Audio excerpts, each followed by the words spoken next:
Alright, iPadOS is just so amazing. I actually just really want an iPad now.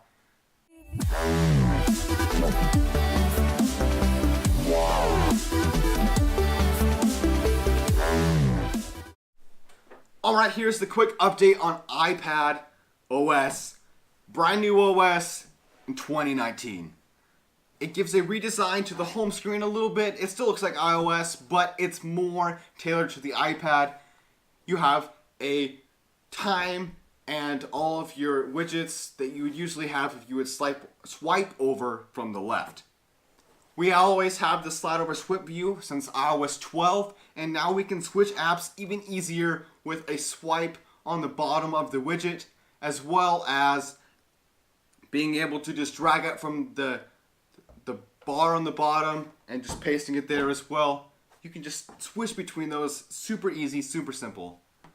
Let's say you want to have two notes open at the same time. Well, that's now possible in iOS 13. You can have two notes open at the same time and also have a mail and note open at the same time. You can have two mail open at the same time. There's just all this multitasking thing you can do now in iOS 13, and it just looks pretty amazing. In the app switcher, we also have the side apps that you opened up with multitasking, and if you have multiple apps open up on the same screen, they'll show up in the multitasking area as well. Dark mode also is coming to iPadOS, so no worries there. It's happening. It's still happening. Apple Pencil is even more precise on iPad, making it even more seamless when you're drawing or writing. With the new iPadOS, we also have a new toolbar in the Notes app for drawing, and it just looks so sleek. I am so excited that Apple has implemented this. Markup is now even easier than ever with the new iPadOS. I'm still getting used to that. The new iPadOS. If you have the Apple Pencil, you can just swipe up from the side, and you just get the entire page. Like if you're on Safari, you can just get the entire page to be able to mark up and share with people just like that. Finally, you can extend your Mac space to your iPad, so you can have multiple screens with the iPad and your Mac. You can even drag windows over to your iPad. It just makes it so it's like a dual screen setup, but with an iPad, which is just absolutely crazy, but so cool at the same time.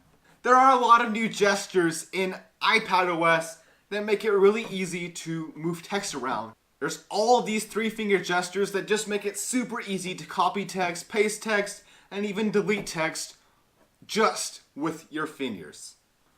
With the keyboard, we have this brand new feature that if we swipe in, we can get a tiny keyboard like you would have on the iPhone, and you can move that keyboard around anywhere, so you can now type and swipe on the iPad as if you were holding an iPhone with one finger. Makes it super easy and makes the keyboard so accessible.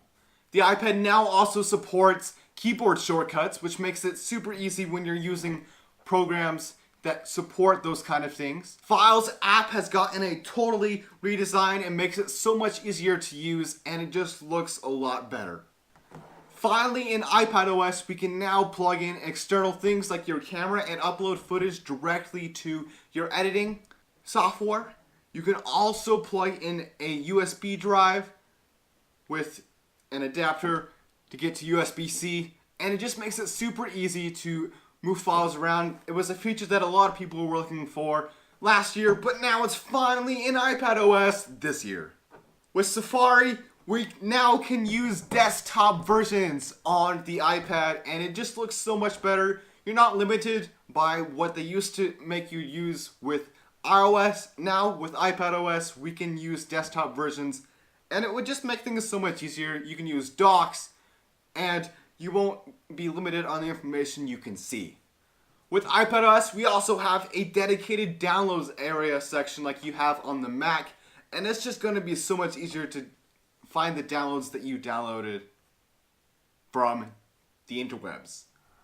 We can now even control iOS and iPadOS with our voices. So for all those people that don't have the means to be able to touch their devices, they can now control their devices just with their voice.